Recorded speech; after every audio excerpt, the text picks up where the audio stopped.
Good morning to all of you who are joining us in the Americas. Good afternoon in Europe and Middle East, and very many thanks to those joining from Asia and having stayed very late for our conversation today. I am Dr. Wanda Felbab-Brown, Senior Fellow and Director of the Initiative on Nonstate Armed Actors at the Brookings Institution. The purpose of the Initiative on Nonstate Armed Actors is to examine how they interact with populations and governments, to explore their evolution, adaptations, and their interactions also with regional and global powers, and how they sometimes become hybrid actors. And very recently, in the case of the Taliban in Afghanistan, in fact, the formal governing entity. I am delighted to be having a conversation on these issues in the Middle East today with an absolutely brilliant set of my colleagues in the Initiative of Nonstate Armed Actors at Brookings. What a pertinent time to hold a conversation in which we will explore Jordan, Lebanon, Iraq, Libya, Iran. Given the shooting this morning of Hezbollah protesters in Lebanon and fear that this could lead to greater civil strife and violence, given Sunday's elections in Iraq, where the hybrid non-state armed actors, the PMF, Popular Mobilization Forces, also known as Hasd al-Shabi, saw their political fortunes dim, but certainly their street power remains very strong. And a whole set of other developments in the Middle East that so much centers on non-state armed actors. And one of the things that is really terrific about a set of speakers that we have today is the ability to explore not just the daily immediate situation, but really the long-term development of those actors. Because I have the pleasure of speaking with folks who have followed those issues for a very long time in great depth. Let me introduce them in the order in which the conversation with them will take place. My colleague Bruce Rydell is a senior fellow and director at the director of the Brookings Intelligence Project at Brookings. He served for 30 years in the Central Intelligence Agency. He was a senior advisor on South Asia and the Middle East for presidents of the United States on the National Security Council.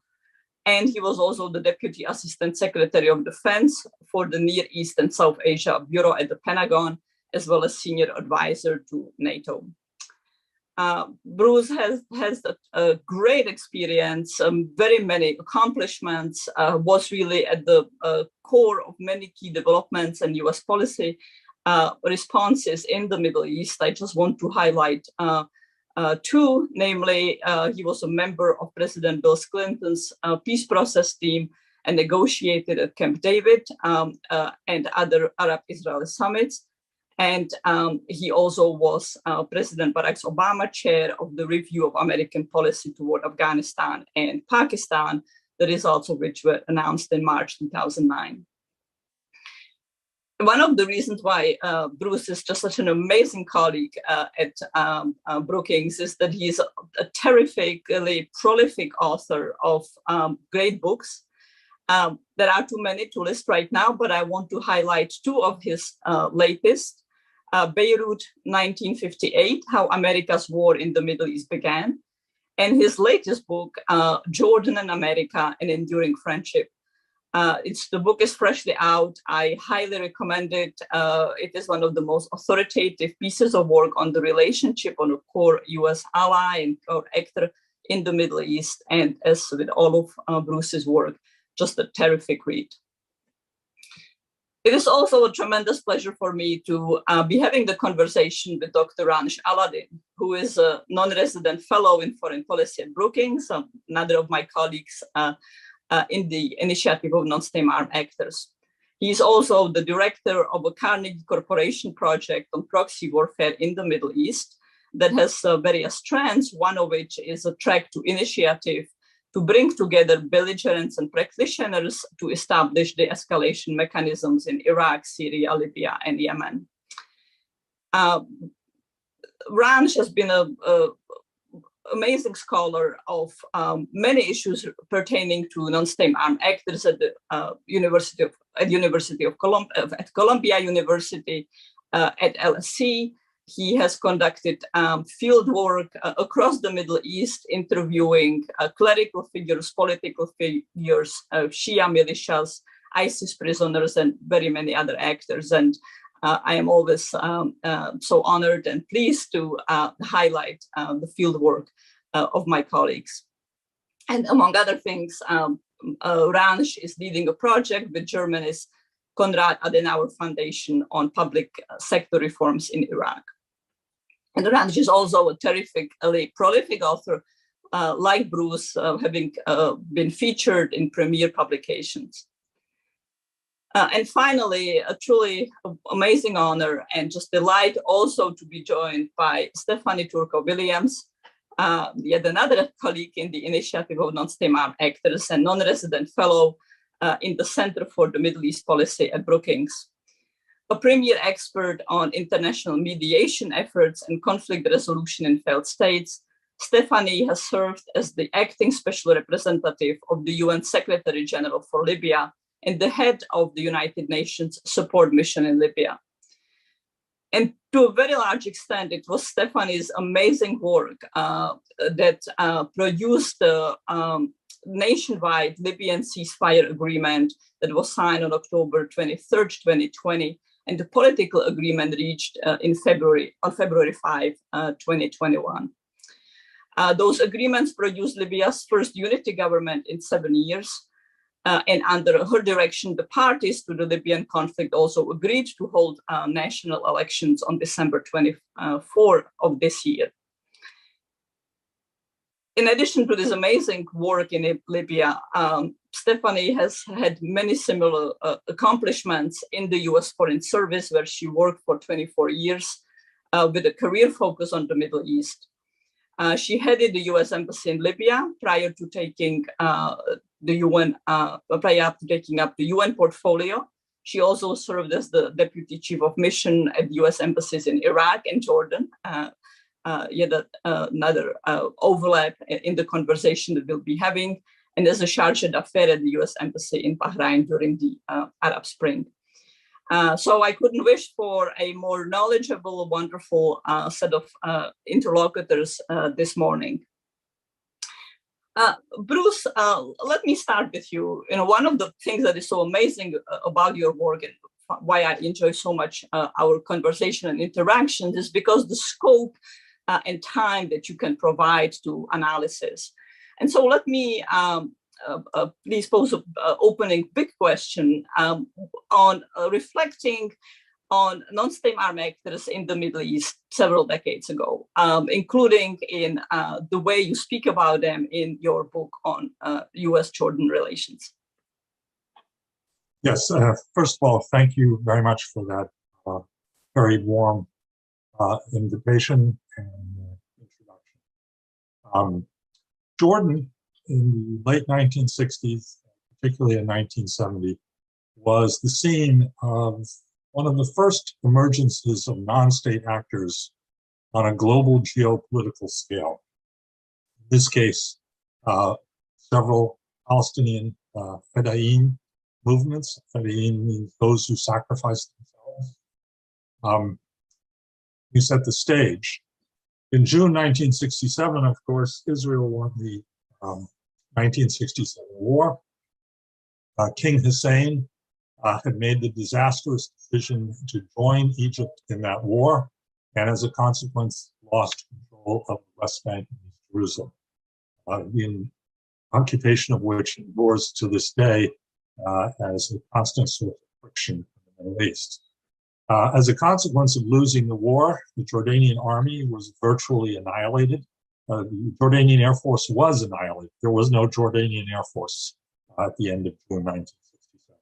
The country was flooded with refugees from the West Bank, Palestinians, and quickly among those Palestinians emerged a series of groups, all calling for a war to, in their minds, liberate Palestine. Some liberate the West Bank, some liberate all of Palestine, Israel and destroy Israel. These groups came in different sizes with different orientations. The largest and most famous was a relatively moderate organization, Fatah, led then by Yasser Arafat, who had just emerged on the regional stage. Fatah was relatively independent of outside control, although it did have connections to the Syrian government. There were much more radical groups.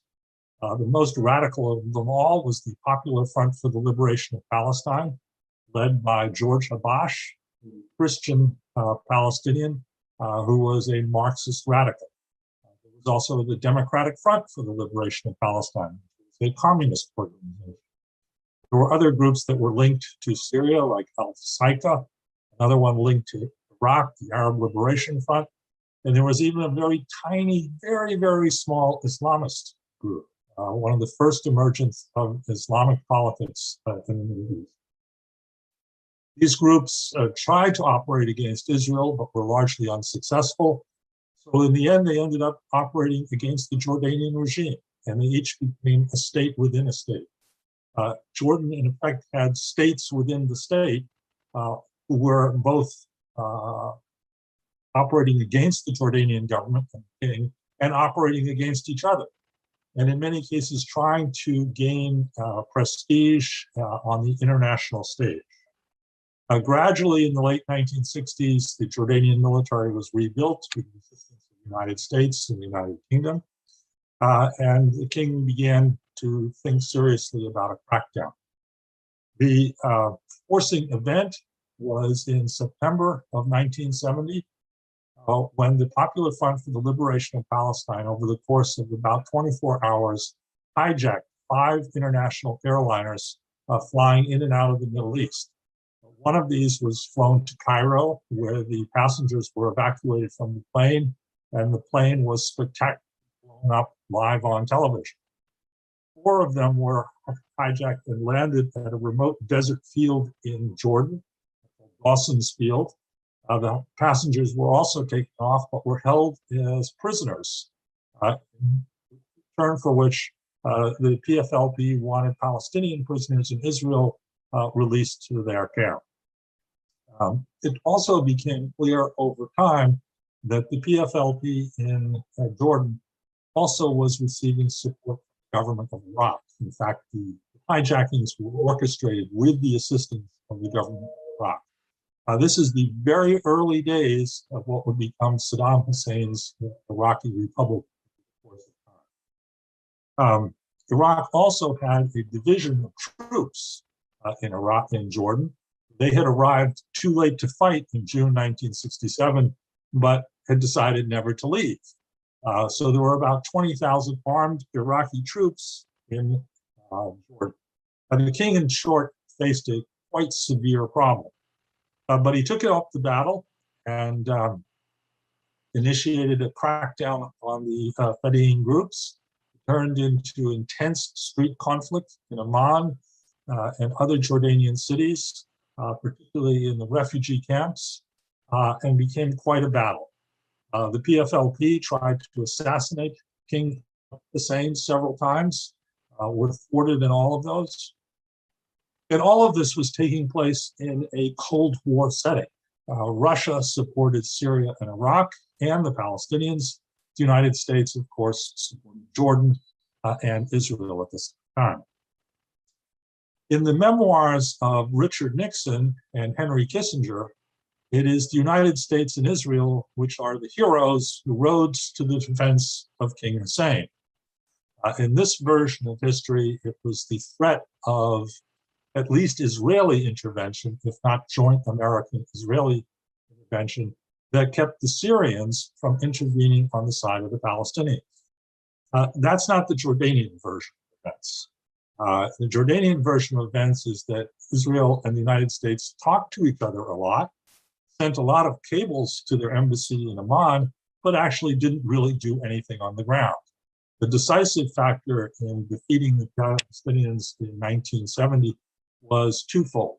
First, the king engineered an elaborate intelligence con job on the Iraqis which convinced the Iraqis that the Americans, and in fact the North Atlantic Treaty Organization, was prepared to bomb Baghdad if the Iraqis supported the Palestinians. There was no truth to this at all. It was all a bunch of faked papers that the Jordanians had given to known Iraqi agents who would deliver them back in Baghdad, but it worked. And as for the Syrians were defeated by a combination of the Jordanian Air Force and the Pakistani defense attaché in Amman in 1970, a man who would go on to become much more famous, named Zia-ul-Haq. Zia led the Jordanian military in driving the Syrians out of Jordan in 1970. This, of course, gave him considerable stature back at home, which would in the end lead to him becoming the dictator of Pakistan. The battle of 1970 ended in a series of ceasefires, some of which were orchestrated by the Egyptian President Gamal Abdel Nasser, who then suddenly died just at the moment of truth and passed on control to Anwar Sadat. In general, the Jordanians got the upper hand in all of these negotiations and gradually forced the Fedayeen out of Jordan. Fedayeen moved into Lebanon, and 3 years later, the same problem developed in Lebanon, the Lebanese civil war, in which the Palestinians again played a crucial role. Lebanon, of course, never recovered the civil war of the 70s. Jordan, on the other hand, has recovered quite well. And in the last 50 years, it has been a relatively stable country. It had very little political activity during the Arab Spring in 2011. Its stability is a little bit in question today. We can talk about that later if you like. But on the whole, it's been a success story, a rare success story in the Middle East, where a country that many people thought 75 years ago had no future, and who the British who created Jordan used to call it the vacant lot back in the 1920s because there was nothing there, has turned out to be a stable, relatively benevolent state, certainly compared to its neighbors, and with a, not prosperous, but with a healthy economic growth, all of which is remarkable given that the country has absolutely no natural resources aside from two great archaeological works, Petra and Jerash. So Jordan is the place where non-state actors, at least in the Middle East, first made their major appearance, but were decisively. Thank you so much, Bruce, for this great snippet from Jordan and America and enduring friendship. If you haven't bought it yet while listening to Bruce, I hope you will rush to buy it in the rest of the conversation. I would like to quickly ask you, before I turn to Ransh, to reflect in perhaps 3 minutes, 5 minutes on what has changed with Nonstate Armed Actors. So you mentioned this was the moment of the first major appearance. What are the similarities and differences with Nonstate Armed Actors? You know, in my mind, several come to mind just as I was listening to you, such as that the hostages of the plane hijacking survived, that they were taken out. Not necessarily something we could expect today, but your thoughts on what's same, what's different 50 years later? Well, you're right. Palestinian groups were, of course, labeled terrorists by the Israelis and by the United States government. But they didn't kill the passengers. In fact, they went to extraordinary lengths to ensure their safety and survival. I'm not suggesting it was a fun trip. Nobody ever wants to be held kidnapped at the point of a gun. But yes, unlike what we would see with Al-Qaeda or Islamic State, they were not murdered on the spot. The other big change, of course, is that the Palestinian movement was all about nationalism. It was all about basically building a state, a national home. Non-state actors in the Middle East today are primarily religious oriented, building an Islamic state, either literally building a caliphate, which is not working, or operating in the name of Islam to attack the enemies of Islam, the United States of America, lesser and Israel. Israel's a hard target to attack. Even there, the biggest threat to Israel from a non-state actor today comes from Hamas, a militant outgrowth of the Muslim Brotherhood. And we see this also in groups in South Asia, like Lashkar-e-Taiba, which also has a militant Islamic flavor to it. It is also worth noting that while these groups have tremendous impact in the region, in most cases, they do not accomplish their self-interest goals. There is no Islamic caliphate. There's a lot of turmoil, but there's no Islamic caliphate. The United States has not abandoned Israel as Al-Qaeda hoped.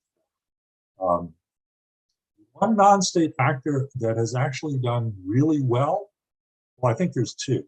One, of course, is Hezbollah in Lebanon, basically controls the state. And the other, which doesn't get as much attention but could, is Ansar Allah for the Houthi movement in Yemen, which now basically controls all of the territory of what used to be the Yemen Arab Republic, and fires missiles and rockets into Saudi cities with impunity on a fairly regular basis. The Houthis are a good example of a non-state actor who's on the cusp of becoming a national government. Thank you very much. I'm hoping that we'll have time to come more to Yemen later on in the conversations. Many of the questions that were submitted were about Yemen, and so I look forward to exploring that.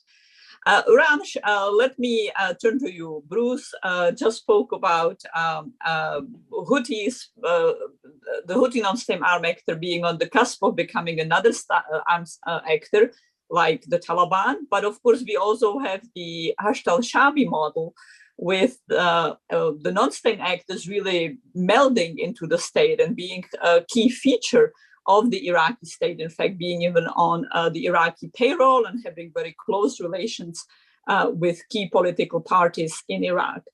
So let me give you two questions. One is to reflect on what happened in the Iraqi elections. What were the hopes of the protesters that pushed for the early elections?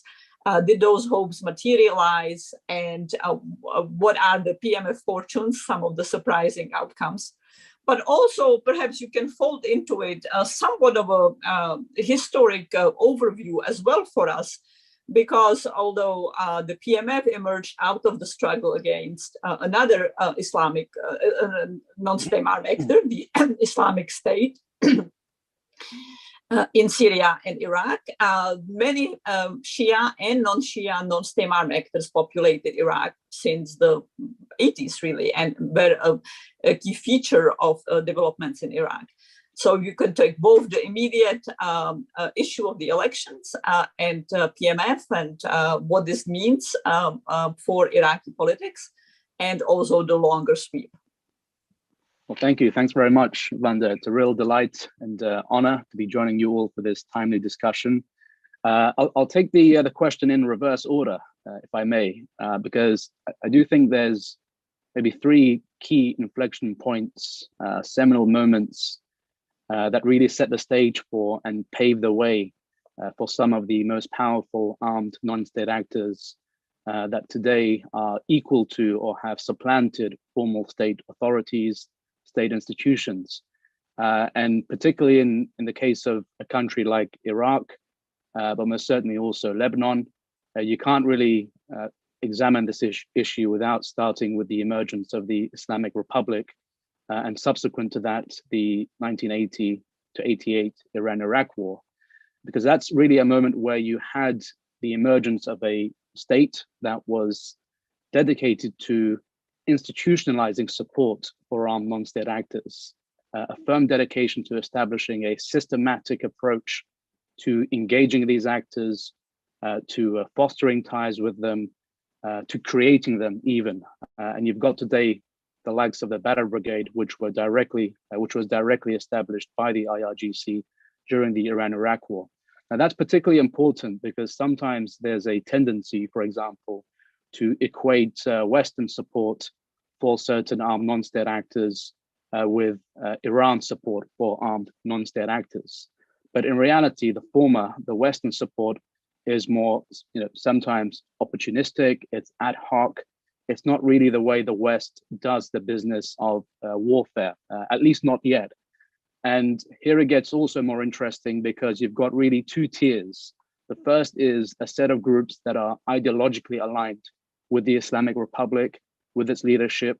Now that can be a generalization because there are certain intricacies that require closer examination, and perhaps we can do that during the Q&A discussion. The second tier is, of course, those armed non-state actors that Iran works with in the same way the West does. There might be episodic moments of mutually beneficial interests. There might be some political alignment, but it's not quite the same as the first tier. And I would also say in relation to the first tier in particular, there are certain groups, even those that are ideologically aligned, that don't quite make the cut from the perspective of the Islamic Republic. The second key inflection point relates to a different set of armed non-state actors, those that seek a state of their own, which is rather different to those actors that in a way are contesting one another, contesting the landscape for control of a state rather than to actually create a state. And I would argue in that particular example, you've got actors that are more, let's say, amenable to adhering to international norms, to working with Western powers, to preaching and to some extent exercising the business of democracy, human rights, and so forth. And that's, of course, the Kurds that I'm referring to, which is the most notable example in the region. And the key inflection point here, with significant reverberations for Syria, we're seeing the manifestations of that today, have seen it for the past 10 years since the onset of the Syrian civil war, as well as Turkey, and of course, Iran.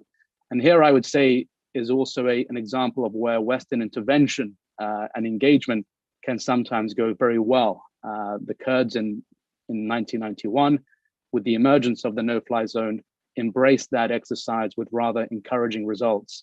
And we can also look at maybe comparisons with how the Libyans, for example, managed the engagement, the creation of a no-fly zone during the Libyan uprising. The third is the Iraq War, which in many ways resulted in a rapid proliferation of militia groups, both pre-2003, firmly established, organized, powerful groups, but hundreds, if not thousands, of fighters that emerged from the ruins of the post-conflict phase after the invasion. And that's where I think we can start to get into the discussion of evolution, actually, because an organization like the Badr Brigade, before the 2003 invasion of Iraq, was largely a militia group. It was established to fight, to combat enemies, rivals of the Islamic Republic and so forth, and not really engage in the business of governance. Whereas the Sadrist movement before 2003 was a social movement dedicated to providing respite for the impoverished, for the Iraqis that suffered immensely under Saddam Hussein as a result of the sanctions, as a result of his brutal totalitarian rule. The Sadrists evolved from being a social movement to a social movement with a militia and an armed wing. So that's a transition to insurgency, whereas the Badr Brigade became a parastatal actor integrated firmly within the state, responsible for the business of governance. And here I would say actually evolution is not perhaps always the right word, because as we saw with the elections on Sunday in Iraq, one has actually made a rather remarkable transition to a actor that can provide services and be a viable political electoral actor, whereas the other, the Badr Brigade and its ilk, its allies, haven't quite really embraced, or rather haven't really effectively engaged in the business of governance, grassroots mobilization as effectively as the Sadrists. And we're seeing the result of that with these elections. I think when we're looking at the evolution of armed non-state actors, it's really the credible ones that have resiliency, that can not only entrench themselves through a combination of violence, coercion, and intimidation, but also at times effectively filling the void that is left by the collapse of state institutions, formal state authorities. And some just do it better than others. That can be a result of a multitude of factors. Again, the legacies of conflict, history, the charisma of the leadership, the pre-existing support base that some of these actors had. Because ultimately, and again, coming back to Sunday's election in Iraq, violence can only get you so far. The PMF tried their utmost to try and derail the elections, to try and coerce the population into boycotting the elections, which large parts did, but not because of the campaign of violence and intimidation. That's a more complicated question. It was more a case of widespread voter discontent rather than, let's say, fear of potential reprisals. But ultimately, they suffered a political decline. They went from being heroes, battlefield heroes during the war on ISIS to potential pariahs, I would go as far as saying. So there are serious question marks facing the future of that organization. I would say, I don't know how much time I've got left. Despite all this, despite all these challenges and so forth, the future is theirs for the taking. And by theirs, I mean armed non-state actors in general. So if you look at some of the figures presented by the UN, the World Bank, the MENA region had the world's highest youth unemployment, which stands close to around 27 to 28%. We're talking about at least 3 million people seeking jobs per year, a potential 101 million people who could be classified as impoverished, and 52 million as undernourished. And that's an ideal breeding ground for militias. Combine that with the fact that you've got at least, roughly speaking, of course, 100 to 150, possibly more, thousand fighters that don't answer to state institutions, that have varying levels of engagement with civil societies and other potential actors that could perhaps put a check on their power, on their influence to try and hold them accountable, then you've got a rather precarious situation overall. So I'll leave it at that, and obviously I'd be more than happy to dissect some of the broader strokes during the Q&A discussion. And I look forward to that as well. Many questions come to mind, including about the evolutions of PMF and how dim its fortunes are or not. We are at one moment. Well, thank you so much, Ranj, for those comments. They just made clear to me once again why I always go to you when I need insights on Iraq and non-state armed actors in the Middle East more broadly. Stephanie, let me please turn to you. You had the opportunity to watch from the ground of US policy across Middle East, the evolution of non-state armed actors and the evolution of US policy of dealing with them. And where in many of the places we have been talking about in such key leading policy roles. Perhaps you can give us both an update on where we are in Libya as we are to head to the December elections, but more so, also more broadly, the evolution of non-state armed actors in Libya and in Lebanon, also given today's events. Thanks very much, Vanda, and thanks for this opportunity to join this very distinguished panel. And I'm going to do what Raj did. Is I'm going to answer your questions sort of in reverse. Let me start though, since you asked me to speak about Lebanon and Libya, I thought I would be remiss if I didn't mention the strange story that somehow connects the two countries, and this goes back to what happened in late August of 1978 when a gentleman, an Iranian Lebanese imam by the name of Musa al-Sadr, who is a distant relative of Muqtada al-Sadr in Iraq, one day he visited Libya in late August on an official visit, And he vanished really from the face of the earth that day, as he was. People say that he was going to meet with Gaddafi. It is presumed that he was murdered in Libya, at the behest of Gaddafi.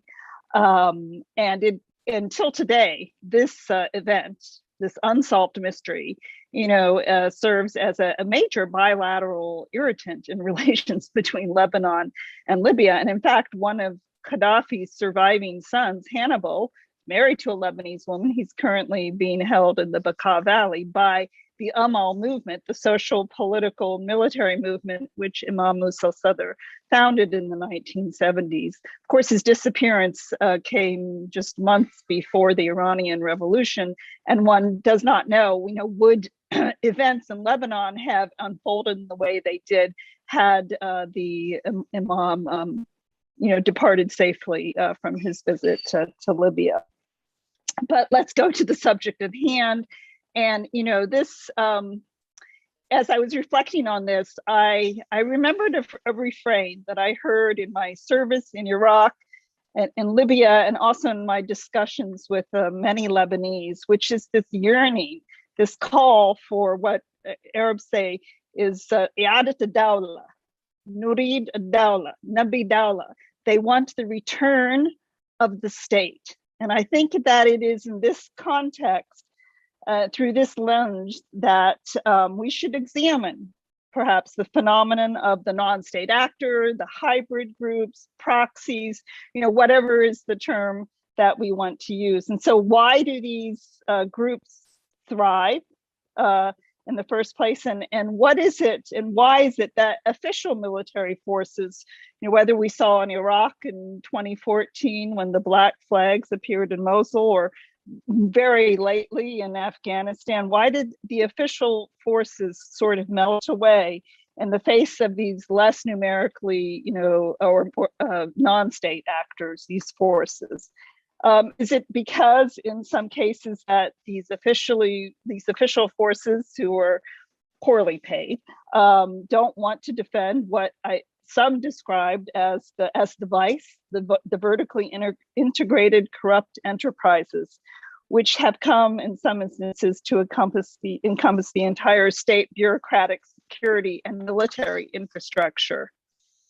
So as we turn to Lebanon and the evolution of Hezbollah, and I'm grateful that Raj touched on the role of Iran. So rather than focusing on the parties, the organizations, well-known, regional activities as an Iranian proxy and its raison d'etre as the Muqawama, the resistance against Israel and the West, and its interference in many of these regional conflicts, I propose rather, and I think it's very timely given what we saw unfold, the tragic events that are unfolding in Beirut today, is rather to focus on Hezbollah's role in the domestic politics, which has significantly mutated, and which I believe poses risks for the future of the organization.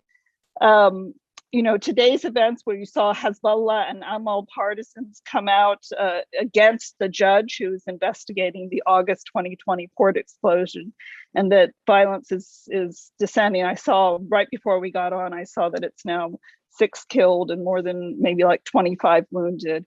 It's a case in point, I think, where Hezbollah's involvement in domestic politics and defense of the corrupt status quo is putting it at odds with many of its Lebanese compatriots. The Lebanese people are very well aware of Hezbollah's control of the port and the customs apparatus.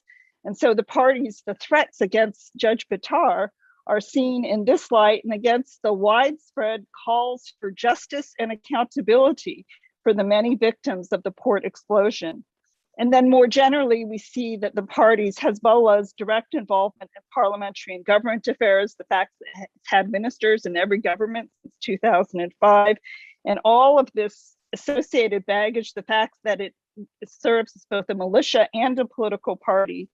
And in the government, it places its people in ministries and service ministries where it can use this access to what are deteriorating and dysfunctional official institutions to ensure a cover up for its illicit activities, its criminal networks, money laundering, and collection of monies from the large Shia diaspora.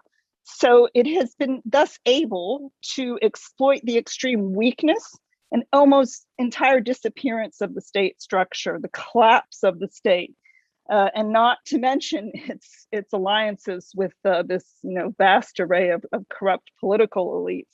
So it's rather than its evolution as a state within a state, I would say it has evolved to a state within a non-state. So, and of course, we saw that its standing took a real hit in the October 2019, the protests, the cross-sectarian protest and uprising against this corrupt elite.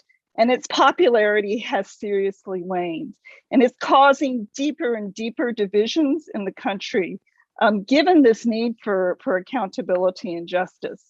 So, I think as we monitor the events from today ongoing, one of the things to look out for is, will Hezbollah continue? Nasrallah has said that he supports the holding of parliamentary and presidential elections, scheduled parliamentary in the spring and presidential in the fall of next year. I think for the US and the other, international like-minded in the international community, they're gonna, we need to push for these parliamentary elections to take place. We need to put our weight really fully behind those who are calling for reform and an end to politics as usual in Lebanon. And we need to defend the right of expatriate Lebanese to vote in these elections. I think we need to continue with the designation of the Hezbollah financiers in the Gulf. But there should also be sanctions against those who obstruct justice, refuse accountability, and engage in kleptocratic activities. So I would say more widespread use of the Magnitsky sanctions should be employed. And we should continue. I think there's a very good thing happening in the region, ironically, because of the withdrawal of the US, first from Afghanistan and perhaps more broadly, is now you have actors are talking to each other. There are these quiet talks happening between Iran and regional and important regional players, and this can help to de-escalate. Briefly turning to Libya, I would just say the big difference between a group like Hezbollah and the Libyan groups is while Hezbollah does rely heavily on Iranian financial support and their criminal sources of funding, most of the Libyan armed groups are on the official Libyan government payroll. They also accrue rent through illicit activities. In fact, in the height of the war, the attack on Tripoli in 2019, 2020, this was a self-funded civil war because the UN recognized government in Tripoli was in fact paying the salaries of some of the forces who were attacking them. And these forces, some of these armed groups actually also have direct line item budgets from the Presidency Council, and they have extraordinary authorities that put them at odds with, the state ministries, for instance, the ministries of Interior and Justice. So you can say that these groups in Libya are state financed, but they're not state controlled, and they are not accountable to the state. And as I said, many are engaged in their illicit, rent-seeking activities. And unfortunately, despite the fact there are many, many plans on the shelf for DDR and SSR in Libya, none of them have been implemented. And the extent to which, there was a military project, a project for the Jaish, the army underway in Libya, at least during my tenure and prior, that was happening in Eastern Libya. It wasn't happening in Tripoli, and the UN was not involved and not supporting what was happening in Eastern Libya with the rise of Haftar and the so-called Libyan National Army. But let's be careful here, because that's really more of a supra, militia. It's a better organized militia, but it's not disciplined. And in fact, its forces have been accused of committing war crimes. But Haftar was able to, collect, support from foreign patrons as he continued his campaign to rid the East of extremist forces. So what we really need in Libya is a military and security institution building project. It has to happen from the ground up. And this, it is and should be part and parcel of the comprehensive strategy that we designed in the Berlin process, and that where there has been some implementation in the intra-Libyan tracks. There are no easy shortcuts. I think we have to ask how we do this all in the context of the United States clearly walking away from the so-called nation building projects.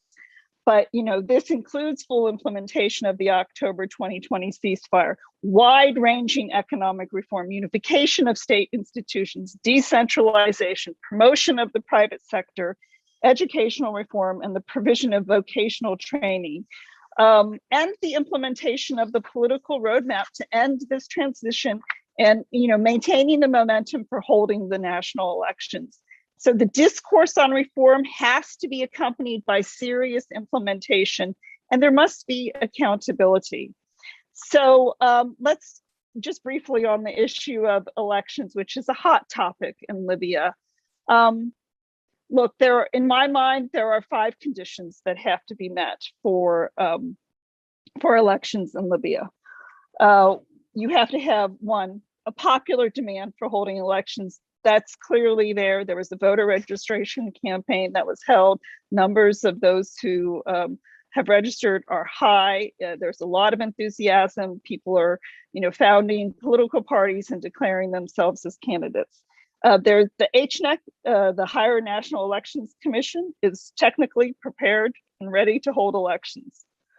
So then you come to the thornier conditions. You need political agreement for holding elections. You need a viable electoral framework, and you need security in place. And the 3 are interrelated. So there is no, in my mind, I don't see a lot of political agreement right now. There are still sharp divisions. And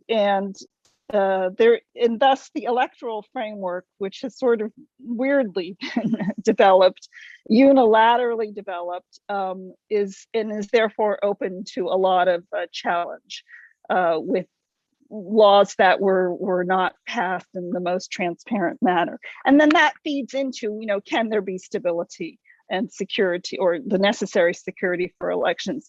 Look, all of this goes into what the political mediation needs to address, and that is the democracy paradox in Libya. It is the use of non-democratic means through a democratic process to achieve non-democratic goals. So the first part of the paradox is this fear around the holding of presidential elections, that it will be one election, one time. That is something that needs to be worked through a political mediation, which addresses eligibility requirements and provides guarantees for the holding of presidential elections. Secondly, with regard to the democratically elected institutions that are currently in place, the House of Representatives and the Higher State Council routinely use non-democratic means to, first and foremost, extend their own shelf life.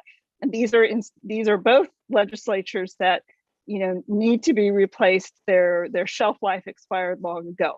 So again, this is what the political mediation needs to work through, so that you can indeed maintain this momentum and hold national elections in Libya. And with that, I'll stop. Oh, that was absolutely phenomenal. Just a grand sweep through history, nonetheless, with really highlighting some of the key issues of state functioning as essentially vertically integrated corrupt cliques, appropriating money for themselves, their clique, as opposed to broader publics, the desire for the return of the state, and yet the state being so weak, and with just enormously rich, detailed, and great recommendations for both Lebanon and Libya. Thank you so much, Stephanie, just terrific.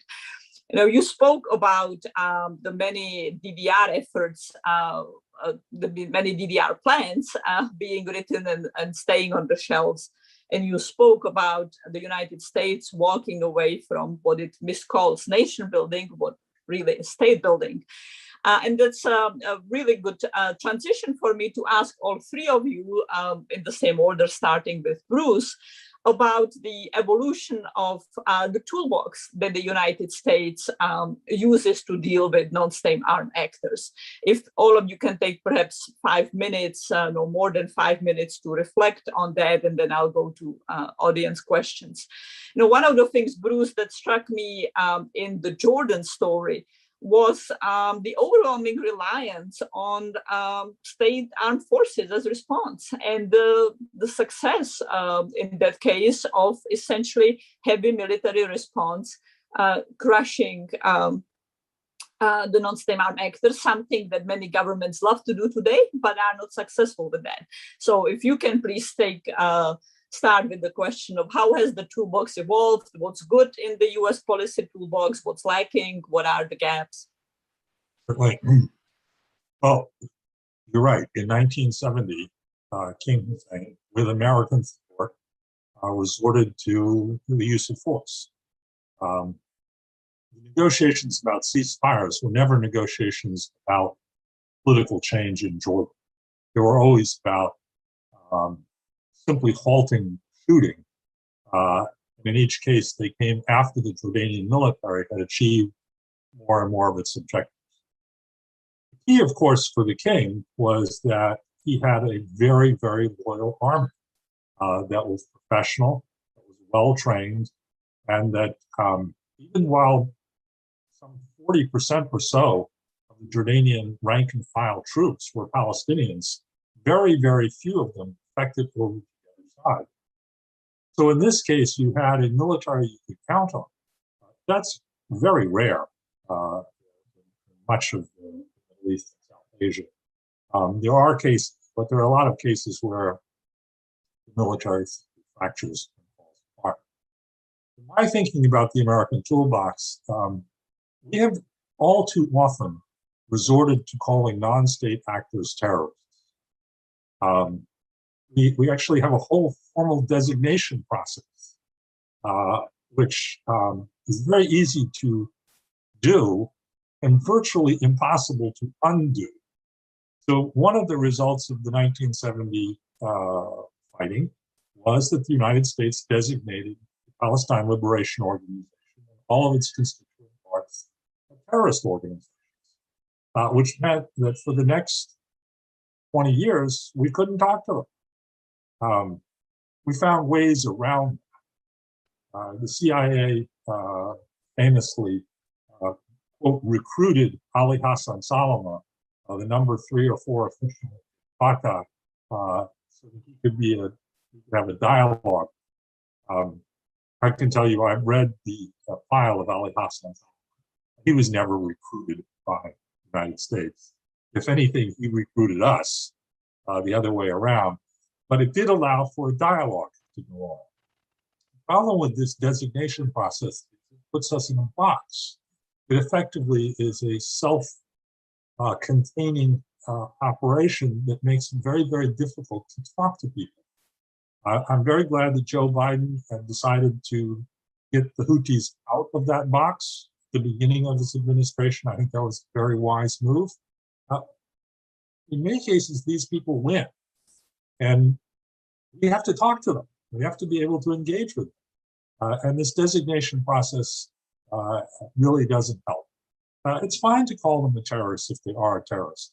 But we shouldn't link it to a whole series of injunctions, largely on what we can do in dealing with them over time. Or at least we need to make it much more easy to de-designate someone as a terrorist organization in the future. For a variety of reasons, 3 American presidents never designated the Taliban as a terrorist organization. Parts of it have been designated, individuals within it have been designated, but the organization as a whole was not. And whatever you think of the results of this withdrawal from Afghanistan this summer, we're in much better shape not having found ourselves in a position where we designated the Taliban a terrorist organization, therefore can't talk to them about even the most simplest thing, like getting American citizens who are still stranded in Afghanistan out of the country. I'll stop there. Thanks, Bruce. But even the existing sanctions that are on key Taliban individuals, key ministers, and UN sanctions, of course, are really dominating the policy discussion and constraining policy very severely. And with respect to the Taliban and what we can do with respect to Afghanistan, including the excruciating difficulties of finding ways to channel in humanitarian aid. As the European Union just authorized 1 billion, the aid has to go to international NGOs, which is a mechanism to get some aid in, but still creates a whole set of challenges and complications. But indeed, as you mentioned, the terrorist designation is a noose on US policy that is very difficult to get out of. And real exploration needs to take place, how to move off-ramp from the designation. Ranj, if I can have your perspectives on what is working well in the US policy toolbox, what's been effective in Iraq, what's not worked well, and perhaps you can here reflect also on the US killing of Mohandes in January of 2020, where there were hopes that this could perhaps splinter the PMF. Did that in fact materialize? Did we see splintering in the PMF in Iraq? And was it in any way linked to that killing? And was it in any way linked to the electoral outcome now? But broadly, any element of US policy toolbox you would like to take in 5 minutes, please. Sure. Thank you, Vanda. It's an interesting question, and interesting because in a way it inadvertently perhaps suggests that the killing and the subsequent splits within the PMF contributed to Muqtada al-Sadr's electoral ascendancy. But I'm not quite sure if American policymakers want to take credit for that just yet. Most certainly, the answer is it did result in splits, disagreements. There's turmoil right now within the PMF, within the, let's say, that the cohorts of Iran-aligned groups that contested the elections. We're talking about an institution, an organization, a set of actors that function around cliques, around charismatic personalities, and it's a network that needs regular maintenance, effective management, and so forth. So when you're really taking out, eliminating one of maybe 2 or 3 actors, or in this case, 2 actors, if you include Qasem Soleimani, then you've thrown the organization into disarray, because I don't think the PMF organizationally ever actually prepared themselves for the day where Mohandes would be eliminated in such a manner. But no doubt they will be drawing some lessons from that moving forward. So absolutely. Now, there's always second order effects when it comes to such engagement. And it's normally the Iraqis on the ground who suffer the repercussions. When you've poked a bear like the PMF, it will respond. It will respond to the respond by way of initiating full-scale crackdowns against civilians, against civil society, in a way that's designed to discredit and undermine the US.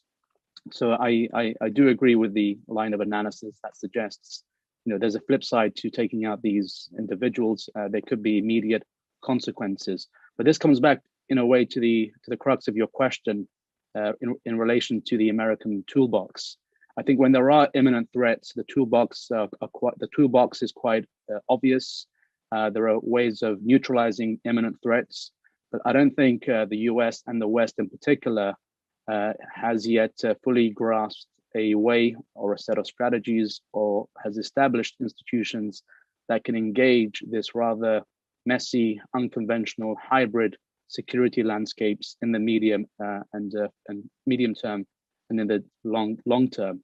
And by that, effectively, I mean we need to really reformulate how we approach support for those actors that do want to adhere to certain international norms, that do want to align themselves with the West.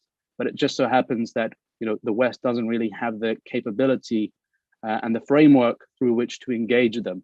So policies in relation to armed non-state actors tend to change with each passing government or administration.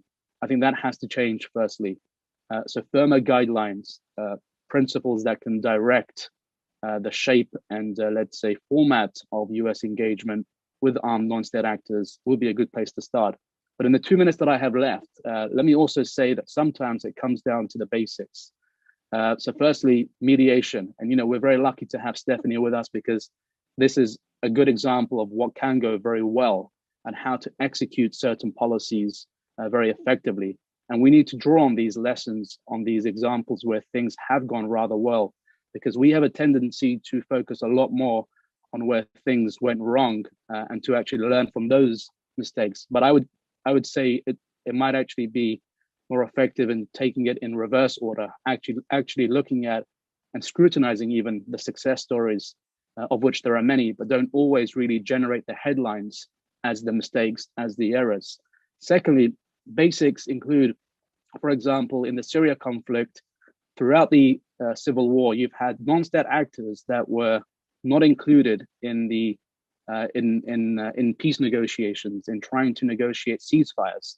And that doesn't really correspond with the reality of warfare today on the ground. It makes no sense to exclude armed non-state actors that have far more legitimacy, influence, and sway on the ground than their so-called counterparts who are, stuffed into five-star hotels in that capital, this capital, with the hope of devising something which can actually, let's say, be implemented on the ground itself.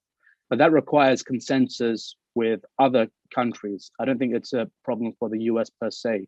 You've got to have agreement with the likes of Russia, with the likes of Turkey, and of course, Iran, on which groups should be included, should not be included. Personally, I would say they all need to be included if they are in fact effective or not, and regardless of whether they are odious actors or not. Oh, thank you, Raj. You touched on some of the key policy questions and issues, of course, high value targeting, when it works. That was, of course, a very significant part of the effort in Afghanistan to splinter the Taliban, the killings of Mullah Mansour, and policy that did not work out. The Taliban state remained rather amazingly cohesive, despite the fact that it is a broad coalition of actors with very different policy preferences, as it's visible now that they are ruling. In some cases, it generated counterproductive effects in Afghanistan as well, but very dramatically in places like Mexico, targeting drug trafficking groups, where the splintering vastly amplified and augmented violence. And you spoke about a very thorny issue with whom we negotiate, who should be at the table, who should not be. Always very challenging with respect to non-state actors, terrorist actors. Very robust debate now going on about whether there should be negotiations with Al-Shabaab in Somalia, perhaps down the road with Al-Shabaab in Mozambique. And even more complicated debate about when and how, if ever, should there be negotiations with criminal groups, under what terms. But Stephanie, let me turn to you for your reflections on how to deal with non-state armed actors for the policy toolbox. And perhaps you can bring in some of the effective tools, some of the softer tools that Ranj previewed and that you were so successful in implementing in Libya. The Libyan story is still ongoing. So let's, I'm going to be an optimist because I think that's necessary in the context of the Middle East, but also a realist. So I'm going to look at it from my vantage point as a practitioner, and particularly from my experience in the UN. And as I joined the UN after being a US diplomat, and I realized, particularly working in Libya, that the disadvantages of through the bilateral lens, let's put it this way, of foreign powers looking at certain conflicts or countries through only a particular channel, through a particular lens. So let's take the case of Libya, where counterterrorism was the #1 priority for the US government. That necessitated a certain partnering or association with non-state hybrid actors, armed groups in Libya. This ran counter to the task which was assigned to the United Nations Support Mission, which I subsequently joined, which was to promote the norms and values and to help the UN recognized government build, state and strengthen state institutions. So, and in another context, many of the Europeans would only look at the Libyan issue set through the lens of counter-migration, which necessitated also, partnering or having relationships with either, armed groups or hybrid groups, which were engaged in illicit trafficking and smuggling of human beings. And so again, this contradictory behavior makes it very difficult to really build the climate for a real transition to the return of the nation building, the state building institutions. And that was made most obvious, by the way, through the attack on Tripoli, where, because of the counterterrorism priority in the US relationship, he had become a counterterrorism partner. And then suddenly his star rose to the point that, essentially, the White House gave him a green light to attack Tripoli, to attack the UN recognized government. This is what we tried to address through the Berlin process when the gentleman that I worked for, Hassan Salama, went to and met with Madame Merkel, and we established this international architecture with these intra-Libyan tracks, where it's a comprehensive organic process which has to be heavily monitored, where you need all parties of the international community and the Libyan tracks. We had 3 Libyan tracks: economic, political, military, with an overarching international humanitarian law, human rights track. This is a garden that needs to be constantly tended, because so our saying was the 3 Libyan tracks needed mutazamana wa laysa multazima. So they would run in parallel, but you didn't necessarily have to have progress simultaneously in every track. You could use progress in one track to push for advancement or progress in another track. And that's why we underpinned a lot of this. What undergirded us was the economic track, because you cannot tackle these systemic problems in Libya without looking why do the armed groups predate? Why are the institutions divided? This is a struggle over access to resources and authority. You need to tackle, how the economic and financial institutions operate. That's why we pushed for the international audit on the central bank, the results of which, by the way, should be made fully public to the Libyan people, as should the whole process for the implementation of the recommendations of this very important audit. You can use benchmarks, you can push. This will create more trust and confidence in the entire political process, and make this state predation, or this predation on the state, far less attractive to the armed groups. By the way, there's an audit of the Lebanese central bank, which is also underway. I think that is a process which needs to be conducted with the utmost transparency. So these are, you need to move on all tracks. Doing this in the context now of the United States withdrawing from the region, I hope it's not, I hope that we can find a middle way between complete abandonment and the full-scale fiasco of nation building, perhaps that was undertaken in Afghanistan. There's got to be, a middle course where we can balance our resources and our energy and our priorities, because if we don't, we're going to be pulled right back into the region, and we're going to have to use those hard power tools. And so I think there's a way that we can find this middle way.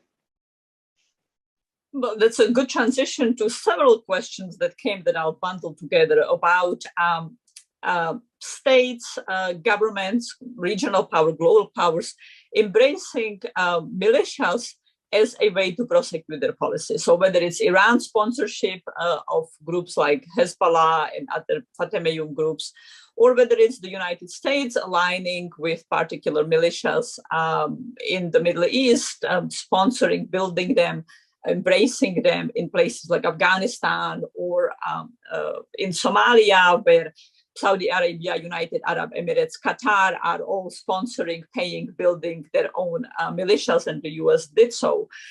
I would invite all three of you, perhaps starting in the same order, Bruce, Ranj, and Stephanie, to reflect on how should we shape that engagement? On the one hand, it seemed very tempting to resort to the militia options, particularly when the United States doesn't want to devote its own military forces, a likely increasing feature of the coming years. On the other hand, the successes tend to be limited and often come with all kinds of backfire and all kinds of problems down the road. Do we have a better way to engage with the militias? Do we have a better way to shape them toward less predation, toward more accountability, toward less engagement in human rights abuses, often war crimes that push local people into the hands of the opponents they are going to battle? And is there any way to get them to DDR, the utterly elusive element that we stand up the militias and they never want to go away, they never want to give up the arms? So to all three of you, perhaps starting with Bruce, are there better ways to deal with militias that are aligned with our objectives, at least at the moment when we start engaging with them? Well, I'll go back to the Jordanian-Palestinian.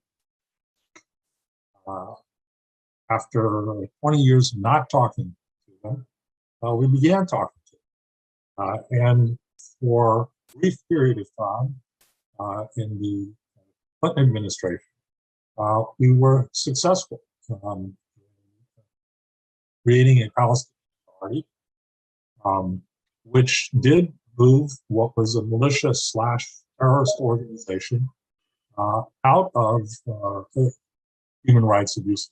Not 100%, far from 100%, but far better than it had been before. So this is a good example of where engaging in a political process helped to tame a militia. And we ended in the end, the former militia now became the security forces fighting against terrorism. It didn't work 100%. And of course, with the breakdown in the Arab-Israeli peace process, it's very much in jeopardy today. I have serious doubts that the Palestinian Authority, as we know it now, has a long-term future unless there is some resumption of the political process between the PA and the government of Israel. That sure doesn't look like it's on the horizon anywhere out there. That's one way. In Lebanon, Saudi-led process, political, also helped to, didn't solve the civil war by any means, but it certainly tampered it down. So engaging in a political process, getting these non-state actors to negotiate is one mechanism by which we can turn them away from violence. We badly need to do that, for example, now in Yemen. We need much more dialogue with. We have some dialogue, but nowhere near enough. Now, the Houthis are going to be a difficult party to engage with. Their catchy little slogan, death to America, death to Israel, death to the Jews, is a bit of an obstacle to talking to them. But in practical matters, they have never killed an American. They have never killed an Israeli, and there aren't any Jews anymore in Yemen. So yeah, it's an ideological problem, but at some point we're going to have to negotiate with Houthis about how are we going to stop them from firing missiles at Riyadh and other things like that. How are we going to integrate them into the Middle East? I'm optimistic that if we can get such a dialogue going, their ties to the Iranians are going to not go away, but become smaller and smaller. Because at the end of the day, there's very little Iran can do for that. It has no money to help reconstruct the country's infrastructure. It has no way of building healthcare system that Yemen so badly needs. The money for that can come out of the international community. I think some of it hopefully will come from the Gulf states, who have spent billions of dollars destroying and ought to be required to spend at least some percentage of that, hoping to put it back together. So engaging in political process is, in my view, absolutely one of the most useful things we do in dealing with these non-state actors. Thank you, and I'm very glad that you spoke about Yemen, that you gave us some details on Yemen and their policies. You had terrific, Bruce. Ranj, to you, can we deal with militias better? Can we both better protect them when they are threatened, and can we rein them in so they are not as abusive and don't become the problem themselves? I would say absolutely, yes. So militias don't operate in a void. So we're normally talking about complex, interpersonal, interdependent links and networks. It's a complex web, to put it simply, in which these actors operate. I always like to emphasize, let's start with the political enablers of these actors. And there is a trend here where when you've got a particular actor that emerges with a certain level of muscle, a willingness to fight as a group or a set of loyal fighters, there seems to be a tendency on the part of political actors who have had or have absolutely no association with such actors to actually try and co-opt them. And I think, and these are, by the way, actors with whom the US, the West, other international actors have relations with. So if you want to impose costs and constraints on armed non-state actors that are odious, that are complicit in human rights atrocities and so forth, let's begin with their political enablers, because I do think they tend to get away with far too much in that regard, and there are ample examples of this. Now by default, you're constraining the political space in which militias can operate. You're in a way containing their ascendancy, but also by default, you're opening up the space for those actors that can hold them accountable to sort of have a role in this equation. And by that, I mean civil society. By going after the political enablers, you're in a way, let's say,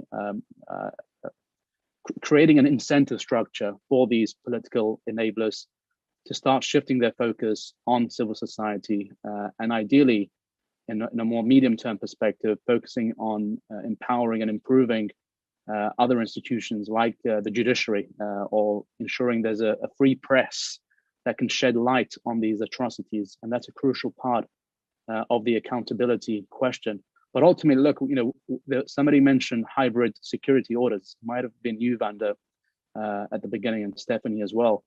This is the reality of conflict and governance in the region for at least the next decade, if not 2 decades. And that's where I would re-emphasize my point about having some level of an institutionalized approach to armed non-state actors, and particularly those that, as I say, are odious and whose interests, objectives do not align with the values and interests of the United States and the West more broadly. No, thanks, Ranj. You mentioned accountability is something that Stephanie talked about, and that I would say it's fundamental. In my view, a key problem for U.S. foreign policy has been that when we deal with actors who are our allies, whether they are non-state armed actors, militias, or whether they are even states, we really struggle to find the will and the capacity to impose accountability on them, even for very extreme abuses and very extreme misbehaviors. And we tend to subordinate the broader governance quality questions to just a very short imperative of killing enough of the terrorists. But so we treat them with sort of two kid gloves. On the other hand, we often don't take the position that we want to shape the non-state armed actors who are our opponents, and instead believe that the only mechanism to deal with them is to crush them, as opposed to perhaps shaping their behavior to make them less odious. But Stephanie, to you, please, with respect to these questions, can we better deal with militias than has been the record? Yes, absolutely. And here I'll refer to the Libyan case again. Before I joined the UN, when I was in charge of the U.S. embassy to Libya, I really didn't meet any of the Libyan armed group actors. When I went to the UN, within the first 2 months, I was with my boss, Hassan. I was sitting around the table in the city of Zawiya next to Tripoli, and we were negotiating a ceasefire for what was then a kind of mini attack on Tripoli with a whole range of armed group actors, and that was like a very intensive mediation. And from there, and many of us in the UN mission had contacts with a lot of armed group actors across the country. This is very important now in the context of the ongoing, political mediation, because these are the guys with the guns. You're going to need to sit and talk with them and assure them and listen to them, which was something that we did, in the course of many exchanges with groups in Tripoli in the West. And of course, there was the whole relationship with the so-called Libyan National Army and Mr. Haftar. And so that is, which, the United States does obviously speak to Mr. Haftar.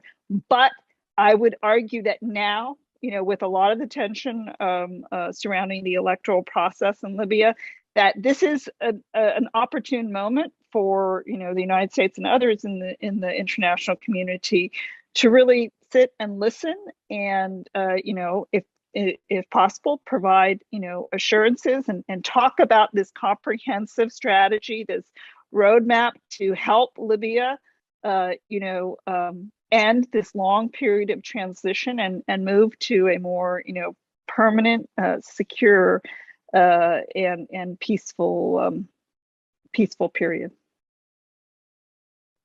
Thank you. We are 7 minutes away from when we need to end. So we'll have time for at least one question. I would love to have two questions, but let's see if we can get to the second one. Let me continue with you, Stephanie, and then offer Bruce and Ranj opportunities to come in.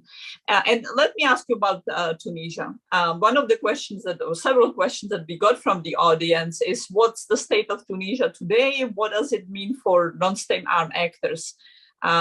Tunisia was one of the surviving, or perhaps only surviving, positive outcome of the Arab Spring. Where are we now? Stephanie, let me turn to you, or continue with you, please. It's very worrisome what's happening in Tunisia. Indeed, it was sort of the shining example of the Arab Spring, and yet it has turned to, literally the Arab winter with these unilateral decisions being taken by the president. And really, what is the off-ramp here in the exclusion of certain parties, the shuttering of the parliament? I am afraid that violence could return to Tunisia, and again, looking at it through the Libyan context, of course, both of these countries, their security is interconnected, and one cannot help but recall that in the ranks of Daesh and Al Qaeda, there was this unusual percentage of Tunisian nationals, and so if people don't really see that there is a reasonable and peaceful, off ramp here, that I'm afraid that you could see a return to serious violence in that country. Bruce.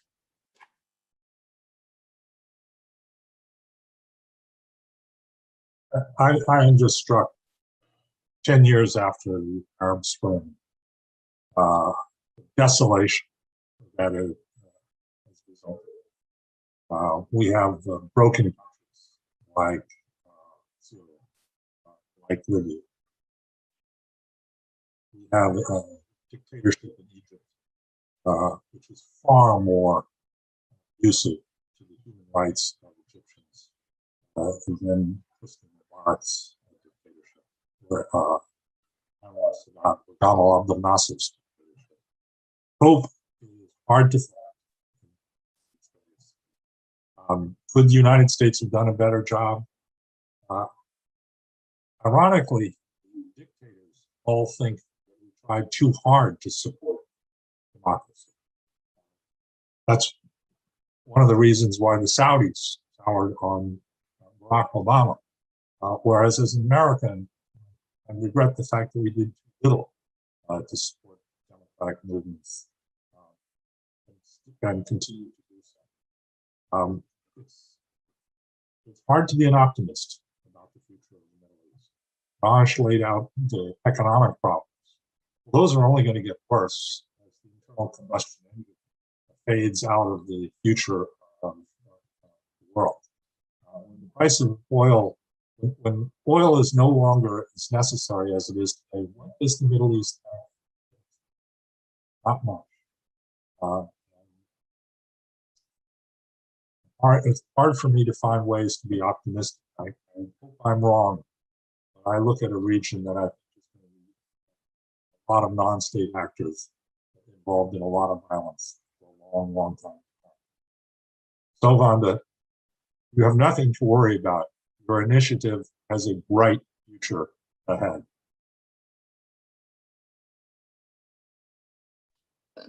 Thanks, Bruce. Ranch, if you want to take on the Tunisia question, but since we have 3 minutes at the end, maybe you want to answer a different question, namely that I was hoping to ask, namely on the evolution of PMF where we are right now. Your description about the evolution of the Sadrist from movement dedicated to providing relief to the poor, to militia, now back to a political force, as opposed to Badr from militia into parastate entity now being challenged, kind of reminded me of the basic choice that any non-state armed actor faces. Is it, namely, will they only rule through mailed fist, or will they also try to rule, in addition to the mailed fist, also through the provision of services, at least services such as order, suppression of street crime, and dispute resolution mechanism if they cannot provide other services like socioeconomic relief. And of course, the PMF are deeply integrated into many economies in Iraq. They dominate lots of contracting in Iraq. They are deeply integrated into illicit economies of the country, as for that matter are the Sadrists. So the political decline right now, in my view, is not their end. And there is a big conversation going on whether they might be even more dangerous now that they are not part of, or that their role in the state is weaker than when they were so, that their role in the state was so strong and powerful. Your reflection, if they are going to be mostly street militias dominating Iraq's economies, are they going to be less or more dangerous, and how we should deal with them? And how long do I have? Just 2 minutes. Just to be 2 minutes, great, all right. I mean, this could easily relate to Tunisia. With Tunisia, I would say it's not a post-conflict setting. It's a transitioning society. It's transitioning into a different set of political dynamics. And I think those distinctions are important when we're looking at non-state actors. Is it non-state actors in the context of tumult and post-conflict, or are we really talking about volatile political transitions? Insofar as the PMF is concerned, this comes back to the question of institutions. I would say this is an opportune moment for Iraq, but also the international community and the US, because you've now got the political superiority of the Sadrists as a counterweight to the PMF.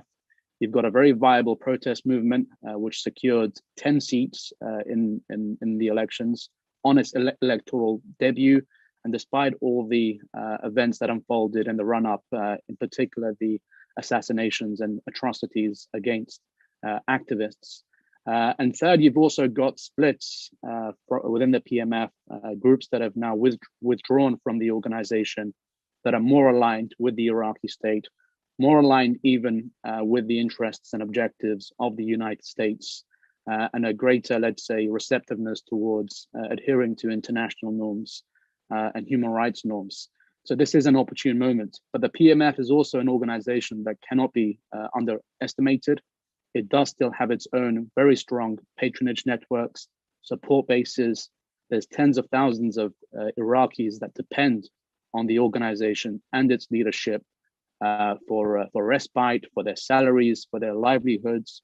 So whilst it suffered an electoral decline, I actually think, and this could be good for the overall democratic process, in quotation marks, of course, in Iraq, they'll look back on this, hopefully reflect and simply muster up a more effective electoral strategy the next time around, because they're not alone in this.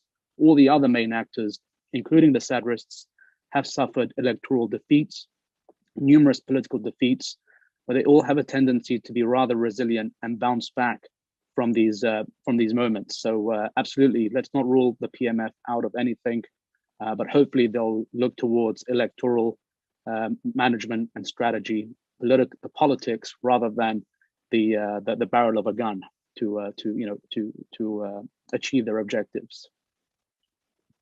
Oh, thank you very much, Ranj. It's always great listening to you and learning from you, Stephanie. The insights that you brought were phenomenal, and I'm so pleased that at Brookings and in the initiative, we can benefit from them, as can our audience. And Bruce is always a phenomenal colleague with tremendous insight on wide set of countries and very difficult regions of South Asia and the Middle East, and the author of yet another absolutely terrific book, Jordan and America.